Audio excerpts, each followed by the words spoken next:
দায় চাপানোর রাজনীতি দিয়ে হত্যা করে, জুলুম করে, জেলে ভরে, রিমান্ডে নিয়ে গুলি করে পঙ্গু করে দিয়ে ইসলামী ছাত্র শিবিরকে দমানো যায় নাই। খুনি হাসিনা পারে নাই।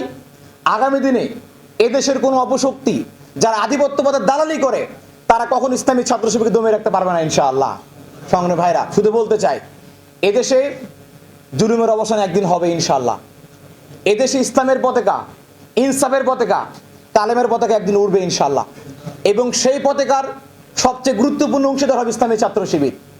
আমরা বলতে চাই, যে শহীদদের স্বপ্ন দেখতেন, যে শহীদরা স্বপ্ন দেখে চলে গেছে, জুলাই শহীদ থেকে শুরু করে ইসলামী ছাত্র শিবিরের শহীদ, এদেশের প্রত্যেক সংগঠনের শহীদকে লালন করে আমরা বলতে চাই, শহীদদের স্বপ্ন পূরণ করা ব্যতীত, শহীদদের আব্বা আম্মার স্বপ্ন পূরণ করা ব্যতীত ইসলামী ছাত্র শিবির তার সিলেবাস থেকে শিক্ষা বান্ধব কার্যক্রম, ছাত্র বান্ধব কার্যক্রম এবং দেশের সংকট নিরসনের কার্যক্রম একদিনের জন্য বন্ধ করবে না ইনশাআল্লাহ। শুধু আমরা বলতে চাই একটি কথা, ওয়ালা তাহিনু ওয়ালা তাহজানু ওয়া আনতুমুল আলাউনা ইন কুনতুম মুমিনিন।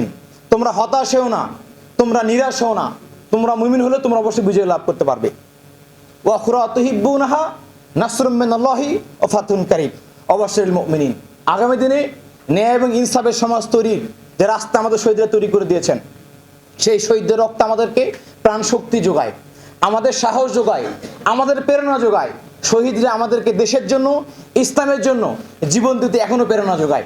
সেই শহীদ ভাইদের সাদাতকে আল্লাহ রাব্বুল আলামিন কবুল করুক। শহীদ সাব্বির আহমেদ ভাই, শহীদ আইব আলী ভাই, আব্দুল জব্বার ভাই থেকে শুরু করে প্রত্যেক শহীদকে আল্লাহ রাব্বুল আলামিন কবুল করুক।